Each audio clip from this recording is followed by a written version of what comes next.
ఇదిగో బాజీ. ఏ ఆగాగు.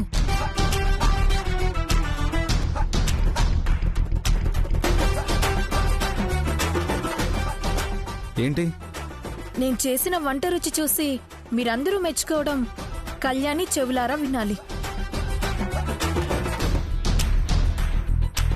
ఆ తర్వాత నీ వంటకి వీళ్ళందరూ ఎలా రియాక్ట్ అవుతారో నేను చూస్తాను.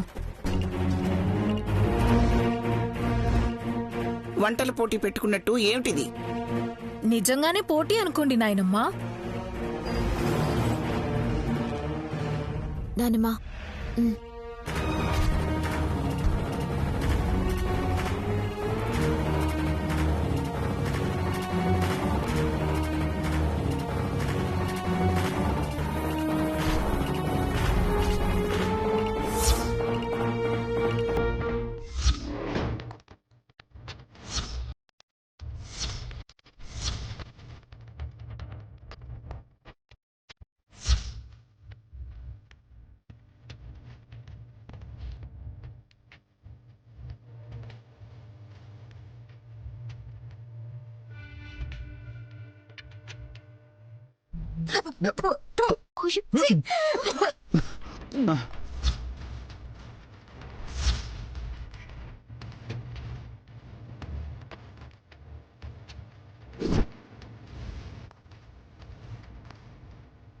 ఎవరక్కడ?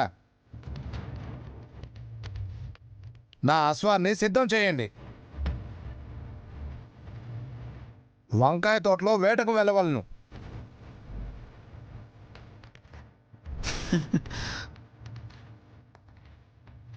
ఏమిటి దారుణం? నీ వంట మహిమకి జనం కనికాలం నుంచి రాజుల కాలం దాకా పారిపోతున్నారు. ఏంటి ఇది? కూర చేసావా, విషం చేసావా? ఒక్క ముద్దకి ప్రాణం పోయినట్టయింది.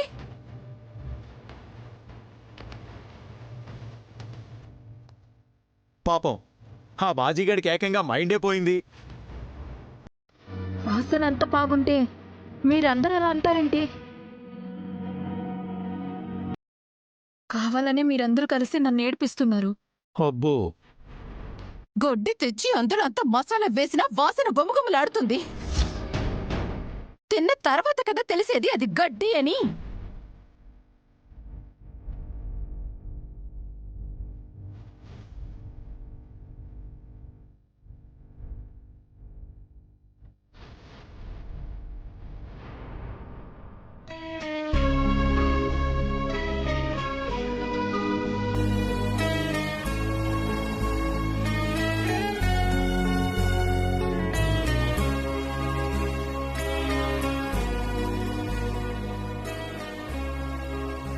ఒక్క పూట వంటకే మా ప్రాణాలకు పరీక్ష పెట్టావు కదమ్మా. రే, నువ్వేంట్రా అలా ఆవురవరమంటూ తింటున్నావు? అసలు ఎలా తినబుద్ధి అవుతుంది నీకు?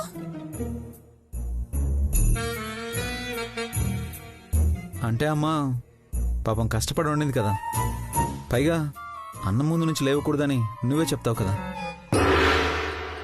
అన్నం ముందు నుంచి లేవద్దు అన్నాను కానీ ఆ గడ్డి ముందు నుంచి కాదురా అన్నది.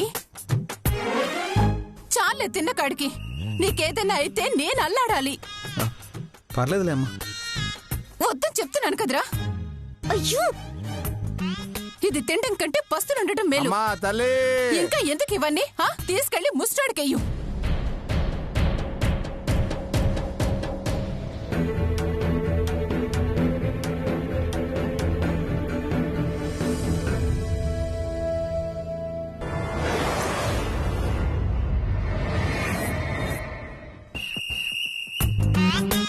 అమ్మా తల్లి,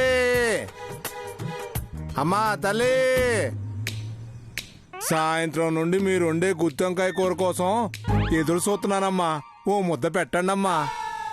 ఈ ఇంట్లో వాళ్ళ కోసం వండితే వాళ్ళకి తినే యోగం లేదు, కానీ నువ్వైనా తృప్తిగా తిను. దా పెట్టమ్మా, పెట్టమ్మా,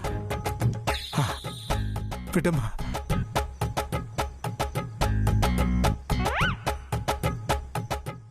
ఏయమ్మా, ఏయమ్మా, గుత్తొంకాయ అంటే ప్రాణమమ్మా నాకు. మొత్తమే వేడి వేడి అన్నం కూర దానం చేస్తున్నారంటే అసలు మీరు మామూలు మనిషి కాదమ్మా. సాక్షాత్తు ఆ అన్నపూర్ణ తల్లి అమ్మా. నువ్వైనా తిని నిజాయితీగా చెప్పు ఎలా ఉందో.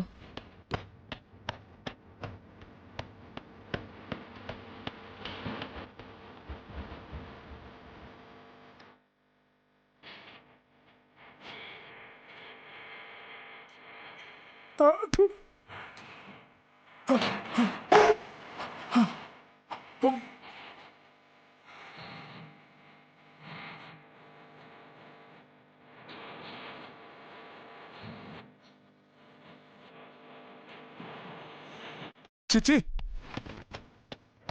రోజుకు 10 మంది పెట్టే 10 రకాల కూరలు తినే నేను అమ్మా, ఇంత దరిద్రపు తిండి నేను ఎక్కడా చూడలా. అప్పటికి ఆ ఇంటి మహాతల్లి అన్నం పెడతాను రారా అంటే ఈ ముష్టి వంకాయ కూరకు ఆశపడి ఆ ఇంటి కాడ ముష్టి వదిలేశాను. ఎవరమ్మా, ఎవరు తల్లి వంట చేసింది? సెల్ఫీ దిగి సేవ్ చేసుకుంటా. మరీ అంత బాగలేదా? ఈ వంట తిన్నాక మనిషి అనే వాడికి ఎవరికైనా ప్రాణాల మీద ఆశ ఉంటుందమ్మా. ఇలాంటి వాళ్ళ వల్లే కదమ్మా మగవాళ్ళందరూ సన్యాసులో కలిసిపోతుంది. ఆ కూర చేసింది ఎవరూ కాదు, ఈవిడే.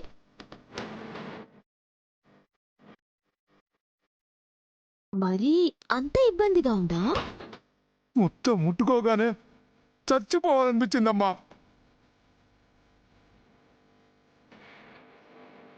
అంత బాగుంది. ఈ ప్రమాదం నుంచి నా వాళ్ళని కాపాడుకోవాలి. కాపాడుకోవాలి.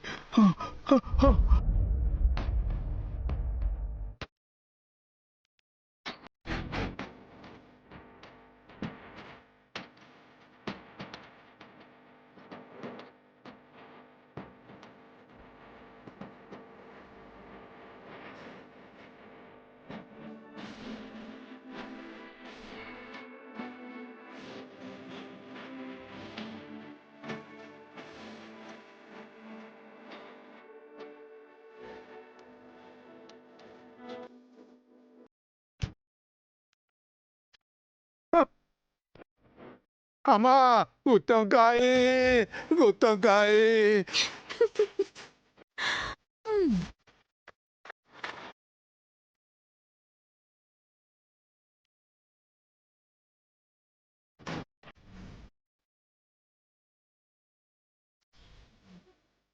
బిచ్చగాళ్ల సోదరులకి హెచ్చరిక.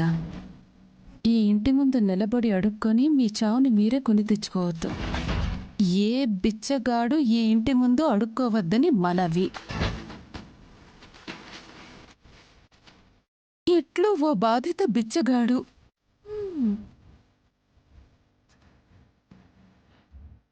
చూసావటే, ఏం పెట్టినా తినే ఆ ముష్టివాడికి కూడా నీ తిండి నచ్చలేదే. నా కొడుకు ఎలా తిన్నాడు ఆ 4 ముద్దలైనా? ఎందుకే నవ్వుతున్నావు? ఇదంతా నీ పుణ్యమేగా. నీ చేతి వంట అలవాటయ్యి తన చేతి వంట విషంలా అనిపించింది.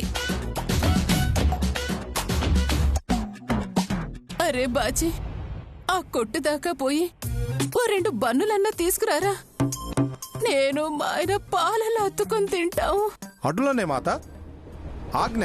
ఇప్పుడే వేటాడి ఆ బన్నులను తెచ్చదా.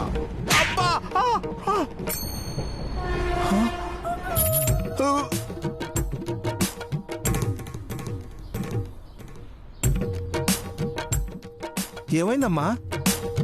అందరూ బయటున్నారు, ఏమైంది?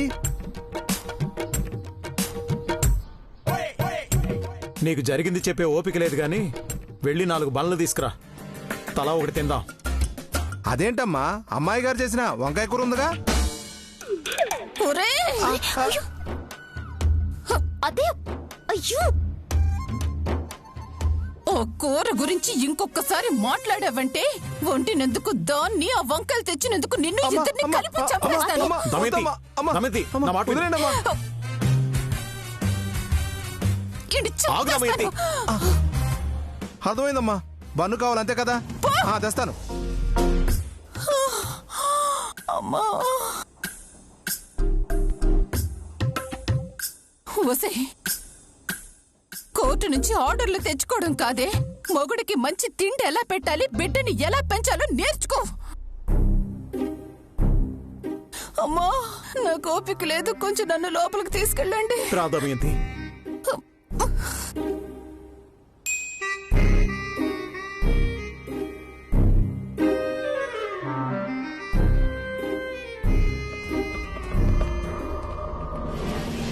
ఇద్దరం కలిసి ఒకే కూర ఒకేలా ఉండం కదా.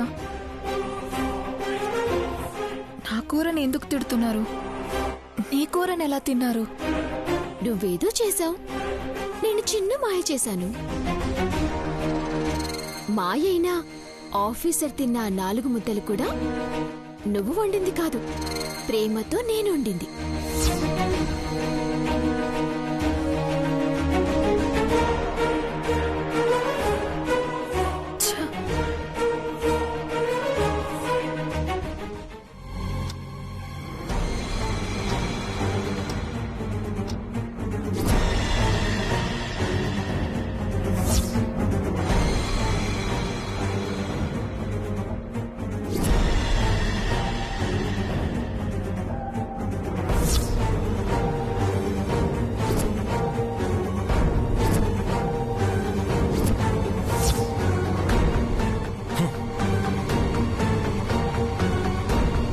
అబ్బయ్యా, ఏంద్రబ్బయ్యా అట్టపడేస్తున్నావు? మీ అక్క గాని మాట్లాడాలంటే ఎట్టని కదూ. ఇప్పుడు మనం ప్రతి అడుగు జాగ్రత్తగా వేయాలమ్మా. ఈ 2 వారాల గడువు మనం జాగ్రత్తగా ఉంటే చాలు. ఈలోపు సంపద అక్కడ మనకి కావాల్సిన డబ్బు నగలు అన్నీ అందజేస్తుంది. నాకైతే నమ్మకంలే. ఆ అమ్మి గాని మనల్ని ముంచిందా, మన బతుకులు అటుకులు అమ్ముకునే దానికి కూడా బనికిరావు.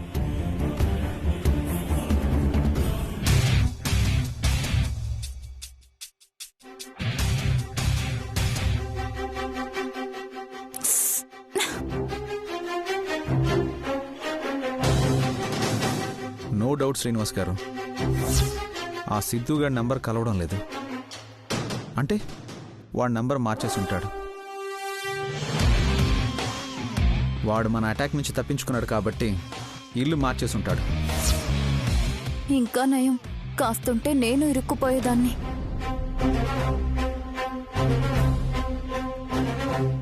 శ్రీనివాస్ గారు, నేను చెప్పేది కేర్ఫుల్గా వినండి. ఆ సిద్ధుగాడు వేరే నంబర్స్ నుంచైనా సంపదకు కానీ మా పల్లవి అత్తయ్యకి కానీ కాల్ చేసే అవకాశం ఉంది. సో మా ఇంట్లో వాళ్ళ ఫోన్లు కూడా ట్యాప్ చేయండి. వాడు నేను తప్పించుకున్నాను, చట్టం నన్ను ఏమీ చేయలేకపోయిందని ఫీల్ అయి ఉంటాడు. చట్టం సిన్సియర్గా పనిచేస్తే ఎలా ఉంటుందో వాడికి అర్థమయ్యేలా చేయాలి.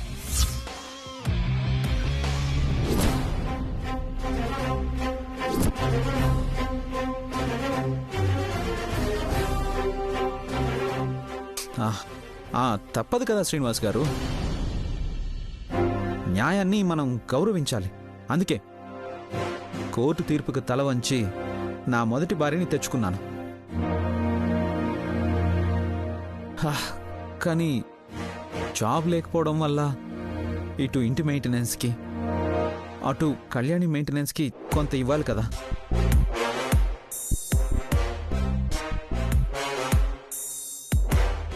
వీటన్నిటికీ డబ్బులు ఎక్కడి నుంచి తీసుకురావాలో ఏం అర్థం కావడం లేదు.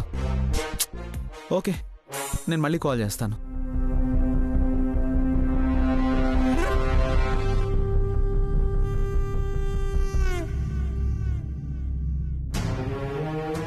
నువ్వా?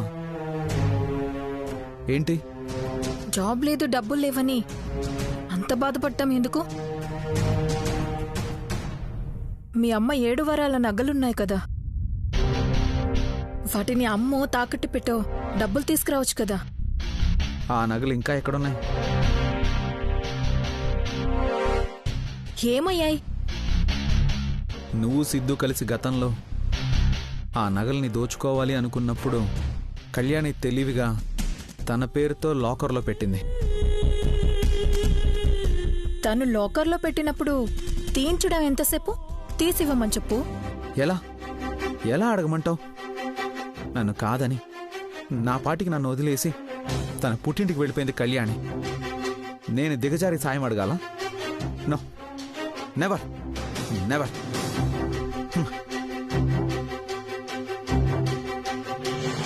నగలైతే తన దగ్గర ఉన్నాయి కదా, ఇప్పుడు కాకపోయినా సరే టైం వచ్చినప్పుడు నేనే తీస్తాను.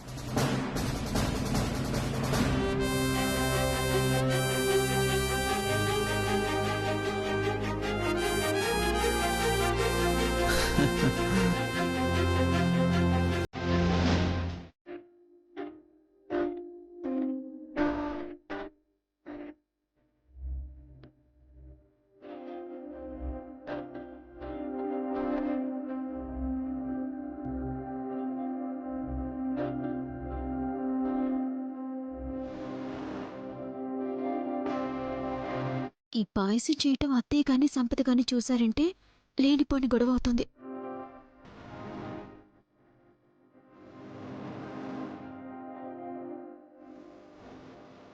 ఏంటమ్మా పాయసం చేస్తున్నావా? దానికెందుకు అలా కంగారు పడుతున్నావు? పాపం ఆఫీసు సరిగా తినలేదమ్మా. నేను చేసింది తృప్తిగా తిననివ్వకుండా అత్తయ్య లాక్కుపోయింది. అందుకే ఆఫీసర్ కోసం పాయసం చేస్తున్నాను.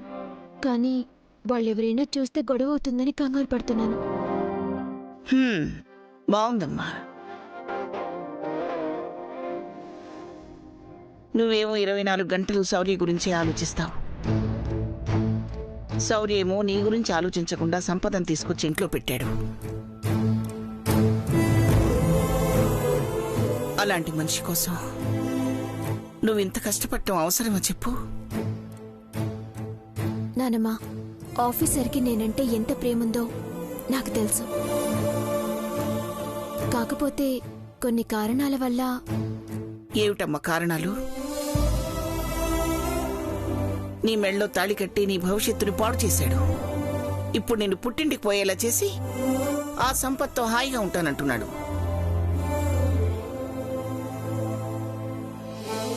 మరి ఇంతగా మారిపోతాడని నేను కల్లో కూడా అనుకోలేదు. అమ్మా, శౌర్యని అపార్థం చేసుకుని తనని తప్పు పట్టద్దు. శౌర్య ఎట్టి పరిస్థితుల్లో కళ్యాణికి అన్యాయం చేయడు.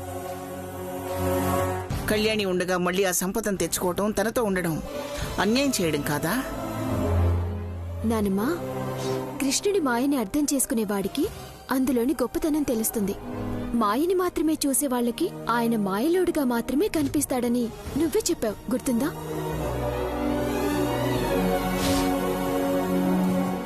ఆయనేదో మాయ చేస్తున్నాడు, అదే అర్థం చేసుకోవాలి. ఆఫీసర్ని ఎప్పుడూ అపార్థం చేసుకోకండి. ఏమిటమ్మా నీకంత నమ్మకం? అర్థం చేసుకుంటుంది కాబట్టే అర్ధాంగి అంటారని నువ్వే చెప్పావు నానమ్మా. నేను ఆఫీసర్ని అర్థం చేసుకుంటాను. ఆయన ప్రేమతో వేసిన 3 ముళ్ల బంధం ఎప్పటికీ ఓడిపోదు. ఆ నమ్మకం నాకుంది.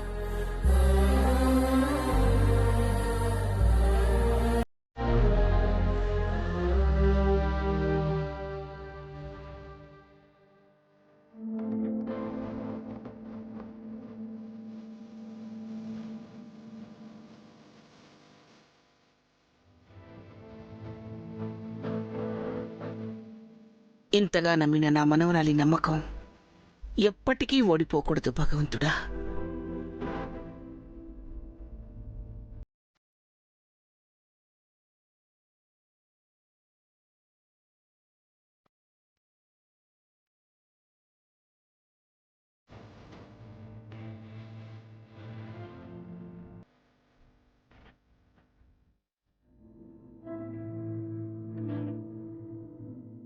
మంచినీళ్లతో ఆకలి తీరదు ఆఫీసర్.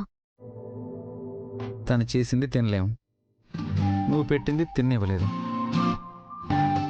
ఇంకేం చేయాలి? పస్తు పడుకోవాల్సిందే కదా. నేనుండగా మీరు పస్తు పడుకోవాల్సిన కర్మేంటి? మీకోసమే ప్రేమగా ఆ వంకాయ కూర చేశాను. కానీ అత్తయ్య తిననివ్వలేదు. అందుకే మీకోసమని ఈ పాయసం చేసి తీసుకొచ్చాను.